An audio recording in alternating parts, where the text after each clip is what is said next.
Hello everyone, मैं हूं सुषमा। एक बार फिर से आप सबका स्वागत करती हूं आपके अपने YouTube channel Sushma study channel पर। तो एक बार फिर से हम लेकर आए हैं आप लोग के लिए भारतीय संविधान से 50 प्रश्न, जो कि हर एक एग्जाम के लिए बहुत ही ज़्यादा महत्वपूर्ण है। तो आप लोग पूरी वीडियो एंड तक ज़रूर देखिएगा। अगर चैनल पर नए हो तो चैनल को सब्सक्राइब करके बेल आइकन ज़रूर प्रेस कर लीजिएगा, ताकि आने वाले वीडियो का नोटिफिकेशन आप तक पहुँचता रहे। तो चलिए वीडियो शुरू करते हैं। आप लोग वीडियो को लाइक कर दीजिए। तो पहला सवाल देखते हैं।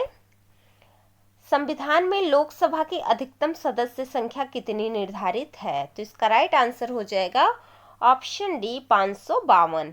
अगला सवाल देखते हैं। भारतीय संविधान में राज्य का नीति निदेशक तत्व किससे प्रेरित है? भारतीय संविधान में राज्य का नीति निदेशक तत्व किससे प्रेरित है? तो इसका राइट आंसर हो जाएगा ऑप्शन सी आयरिश संविधान या आयरलैंड संविधान से। अगला सवाल देखते हैं। भारतीय संविधान के अनुसार किस भाषा को राजभाषा घोषित किया गया है? किस भाषा को राजभाषा घोषित किया गया है? तो इसका राइट आंसर हो जाएगा ऑप्शन ए हिंदी को। अगला सवाल देखते हैं। अगला सवाल है, अनुच्छेद 368 के तहत कौन सा अधिकार आता है? अनुच्छेद 368 के तहत कौन सा अधिकार आता है? तो इसका राइट आंसर हो जाएगा ऑप्शन बी संविधान संशोधन। और वित्तीय आपातकाल आता है आपका 360 में, और राष्ट्रपति शासन आता है आपका 356 अनुच्छेद में, और मौलिक अधिकार जो है अनुच्छेद 12 से 35 में आता है। अगला सवाल देखते हैं। अगला सवाल है, राष्ट्रपति द्वारा जारी किया गया अध्यादेश कितने समय तक मान्य रहता है? राष्ट्रपति द्वारा जारी किया गया अध्यादेश कितने समय तक मान्य रहता है? तो इसका राइट आंसर हो जाएगा ऑप्शन सी संसद की अगली बैठक तक। अगला सवाल देखते हैं।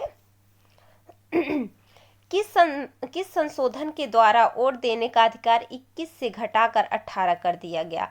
किस संशोधन के द्वारा वोट देने का अधिकार 21 वर्ष से घटाकर 18 वर्ष कर दिया गया? तो इसका राइट आंसर हो जाएगा ऑप्शन सी 61वां संशोधन द्वारा। अगला सवाल देखते हैं। अगला सवाल है, संविधान के किस भाग में नागरिकता का प्रावधान है? संविधान के किस भाग में नागरिकता का प्रावधान है? तो इसका राइट आंसर हो जाएगा ऑप्शन बी भाग 2 में। भाग 1 में क्या है? संघ और राज्य क्षेत्र है, और भाग 3 में है मूल अधिकार, और भाग 4 में है राज्य के नीति निदेशक तत्व। अगला सवाल देखते हैं। भारतीय संविधान का भाग 4 किससे संबंधित है? भारतीय संविधान का भाग 4 किससे संबंधित है? तो इसका राइट आंसर हो जाएगा ऑप्शन ए राज्य के नीति निदेशक तत्व। सवाल देखते हैं। अगला सवाल है, संविधान का कौन सा भाग मौलिक कर्तव्यों को वर्णित करता है? संविधान का कौन सा भाग मौलिक कर्तव्यों को वर्णित करता है? तो इसका राइट आंसर हो जाएगा ऑप्शन सी भाग 4A। अगला सवाल देखते हैं। अगला सवाल है, भारत में किस अनुच्छेद के तहत वित्तीय आपातकाल की घोषणा की जाती है? भारत में किस अनुच्छेद के तहत वित्तीय आपातकाल की घोषणा की जाती है? तो इसका राइट आंसर हो जाएगा अनुच्छेद 360। इसका राइट आंसर ऑप्शन सी हो जाएगा अनुच्छेद 360।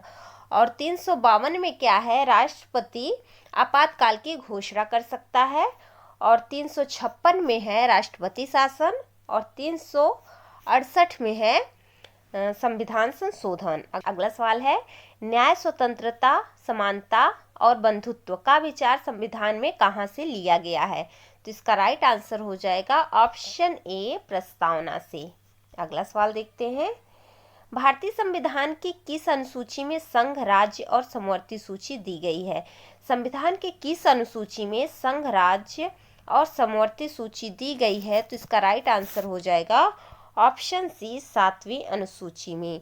और चौथी अनुसूची में क्या दिया गया है? चौथी अनुसूची में दिया गया है राज्यसभा में सीट, और 5वीं अनुसूची में SC/ST की बात की गई है, और 8वीं अनुसूची में भाषा को रखा गया है। अगला सवाल है, संविधान का कौन सा अनुच्छेद धर्म की स्वतंत्रता का अधिकार देता है? तो इसका राइट आंसर हो जाएगा ऑप्शन सी अनुच्छेद 25। अनुच्छेद 25 से 28 में है धर्म की स्वतंत्रता का अधिकार, और अनुच्छेद 19 को संविधान का रीढ़ कहा जाता है, ये भी आप ध्यान रखिएगा, ये कई बार एग्जाम में प्रश्न पूछा गया है कि संविधान का रीढ़ किस अनुच्छेद को कहते हैं। तो अनुच्छेद 19 को संविधान का रीढ़ कहते हैं।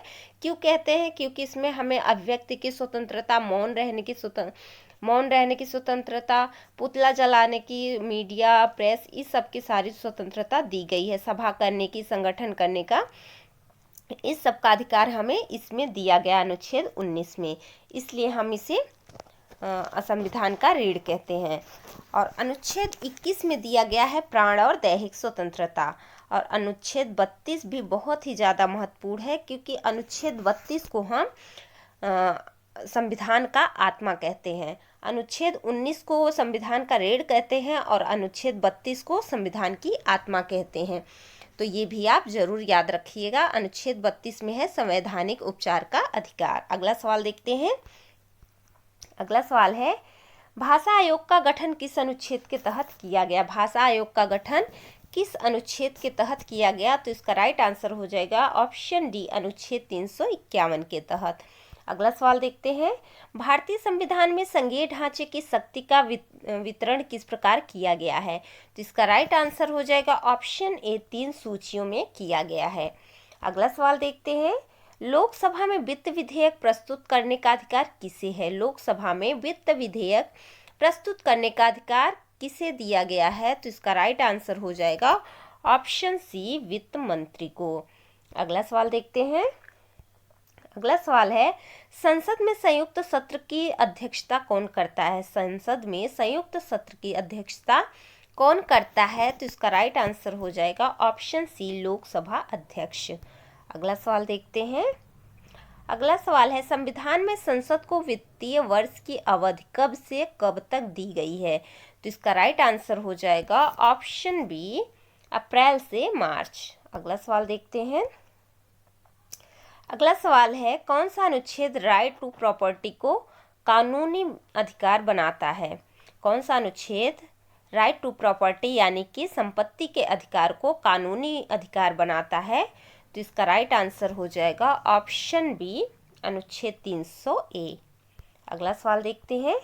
अगला सवाल है, भारतीय संविधान की 9वीं अनुसूची किससे संबंधित है? भारतीय संविधान की 9वीं अनुसूची किससे संबंधित है? तो इसका राइट आंसर हो जाएगा ऑप्शन बी, भूमि सुधार और जमींदारी उन्मूलन से। अगला सवाल देखते हैं। अगला सवाल है, भारतीय संविधान में संसद को भंग करने का अधिकार किसे है? भारतीय संविधान में संसद को भंग करने का अधिकार किसके पास है? तो इसका राइट आंसर हो जाएगा ऑप्शन बी, राष्ट्रपति के पास। अगला सवाल देखते हैं। किस अनुच्छेद में भारत के राष्ट्रपति की शक्तियां और कर्तव्य वर्णित है? किस अनुच्छेद में राष्ट्रपति के शक्तियां और कर्तव्य वर्णित है? तो इसका राइट आंसर हो जाएगा ऑप्शन ए, अनुच्छेद 53 में। अगला सवाल देखते हैं। संविधान की किस अनुसूची में अनुसूचित जातियों और अनुसूचित जनजातियों की सूची दी गई है? तो इसका राइट आंसर हो जाएगा ऑप्शन ए, 5वीं अनुसूची में। अगला सवाल देखते हैं। अगला सवाल है, संविधान सभा के प्रारूप पर हस्ताक्षर कब किए गए? संविधान सभा के प्रारूप पर हस्ताक्षर कब किए गए? तो इसका राइट आंसर हो जाएगा ऑप्शन बी, 26 नवंबर 1949 को। अगला सवाल देखते हैं। अगला सवाल है, अनुच्छेद 21A किससे संबंधित है? अनुच्छेद 21A किससे संबंधित है?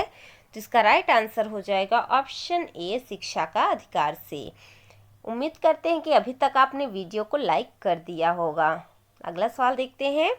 संविधान में भारत को किस प्रकार का राज्य घोषित किया गया है? संविधान में भारत को किस प्रकार का राज्य घोषित किया गया है? तो इसका राइट आंसर हो जाएगा ऑप्शन डी, समाजवादी, धर्मनिरपेक्ष और लोकतांत्रिक, ये तीनों किए गए हैं। अगला सवाल देखते हैं।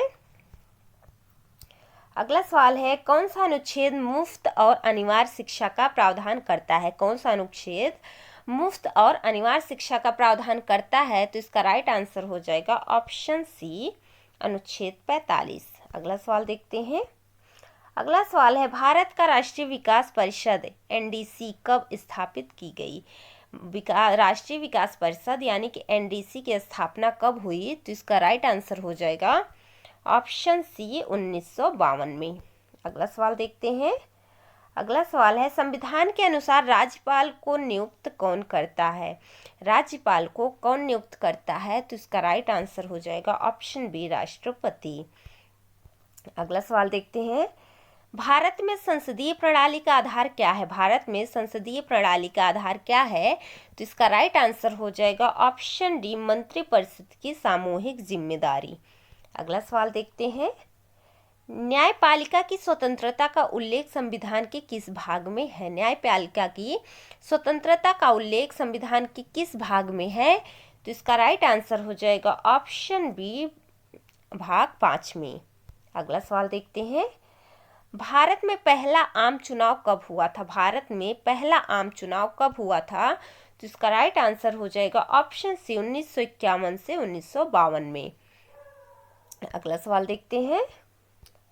अगला सवाल है, भारतीय संविधान में मूल संरचना का सिद्धांत पहली बार कब अपनाया गया? तो इसका राइट आंसर हो जाएगा ऑप्शन बी, केशवानंद भारती मामले में। केशवानंद भारती मामले में मूल संरचना का सिद्धांत पहली बार अपनाया गया था। अगला सवाल देखते हैं।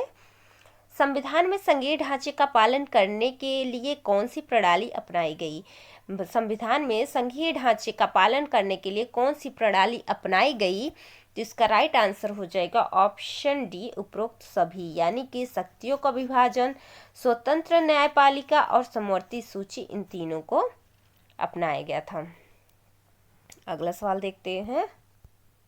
संविधान का कौन सा अनुच्छेद भाषाई अल्पसंख्यकों को अधिकारों की रक्षा करता है? संविधान का कौन सा अनुच्छेद भाषाई अल्पसंख्यकों के अधिकारों की रक्षा करता है? तो इसका राइट आंसर हो जाएगा ऑप्शन बी, अनुच्छेद 30। अगला सवाल देखते हैं। अगला सवाल है, संसद को विधेयक पारित करने का अधिकार किस अनुच्छेद में दिया गया है? संसद को विधेयक पारित करने का अधिकार किस अनुच्छेद में दिया गया है? तो इसका राइट आंसर हो जाएगा ऑप्शन ए, अनुच्छेद 107 में। अगला सवाल देखते हैं। संविधान का कौन सा भाग किसी भी सरकारी कर्मचारी को काम से हटाने का अधिकार देता है? तो इसका राइट आंसर हो जाएगा ऑप्शन डी, भाग 14। भाग 14 किसी भी सरकारी कर्मचारी को काम से हटाने का अधिकार देता है। अगला सवाल देखते हैं। अनुच्छेद 370 का संबंध किससे है? अनुच्छेद 370 का संबंध किससे है? तो इसका राइट आंसर हो जाएगा ऑप्शन ए, जम्मू कश्मीर को विशेष दर्जा से। अगला सवाल देखते हैं। आर्थिक असमानता को दूर करने का उद्देश्य किस भाग में दिया गया है? आर्थिक असमानता को दूर करने का उद्देश्य किस भाग में दिया गया है? तो इसका राइट आंसर हो जाएगा ऑप्शन सी, भाग 4 में। अगला सवाल है, संसद द्वारा पारित पहला विधेयक कौन सा था? संसद द्वारा पारित पहला विधेयक कौन सा था? तो इसका राइट आंसर हो जाएगा ऑप्शन डी, प्रेस और पुस्तक रजिस्ट्रीकरण अधिनियम। अगला सवाल देखते हैं। अगला सवाल है, भारतीय संविधान की प्रस्तावना को हमारा संविधान का परिचय किसने कहा? भारतीय संविधान की प्रस्तावना को हमारा संविधान का परिचय किसने कहा? तो इसका राइट आंसर हो जाएगा ऑप्शन सी, N.A. पलकीवाला ने। अगला सवाल देखते हैं। संविधान में कौन सा संशोधन आधिकारिक रूप से आपातकालीन प्रावधान जोड़ता है? संविधान में कौन सा संशोधन आधिकारिक रूप से आपातकालीन प्रावधान जोड़ता है? तो इसका राइट आंसर हो जाएगा ऑप्शन सी, 44वां संशोधन। अगला सवाल देखते हैं।